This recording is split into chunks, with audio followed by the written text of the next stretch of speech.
Hey guys, and welcome back to another video. I'd like to thank you again for sticking with us as we get a lot of things in order and work on building the site for you all.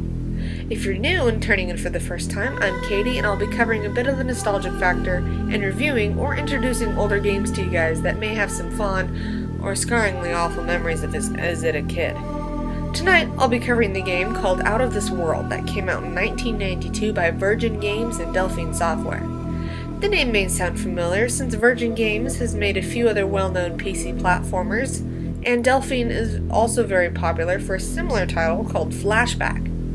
The game came out on the Sega Genesis as Out of This World, while it was Another World on the Super Nintendo, but they are both the same game except for minor things in sound quality and style, which was a very common factor for the competing platformers during that time.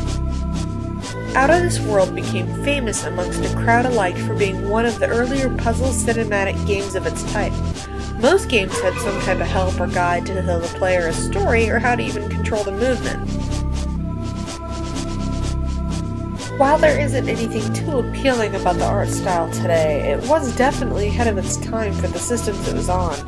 The use of sprites as something to look more like a movie rather than a cartoon was not something that succeeded too often if attempted. It is the lack of any dialogue, though, that makes this story fit so well. No longer are you worried about language barriers between the characters and if Chie-Kin understands them or not. You can see the bond between him and his partner, and the hostility between the other aliens without any use of words or even made-up languages. The music tells the story for you, and the simplicity seals the deal. All of this together adds character to the game that I haven't experienced in any other like it. There are no guidebooks or manuals for it, and I'm sure you could probably find something today on the internet though. But games like this made you excited to beat it. You felt a sense of accomplishment for outsmarting the enemies and solving the puzzles. Right from the start of this game, you're thrown into the thick of it. Your very first moment, you're not told what the controls do or what your abilities are. You appear in this lake of some sort and have to either swim to avoid drowning or the monster below you that tries to grab your ankles.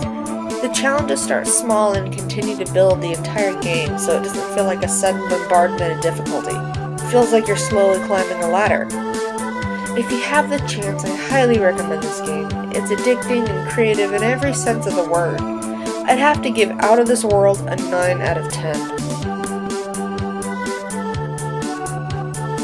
So I hope you guys give the game a chance, and I hope you like the review. I definitely kind of covered the basics of it and the gist and stuff, but there's a lot more you can discover about the game. Give it a chance, you may find you like it. If not, then that's totally fine if it's not your cup of tea. You can find it as an emulator on a few different kind of sites, or you can go to your local hobby shop or anything, even a thrift store, and try and find it. Like I said, it was for the Sega Genesis and the Super Nintendo, so I'm bound to sure you're going to find it, even if it's on eBay or Amazon.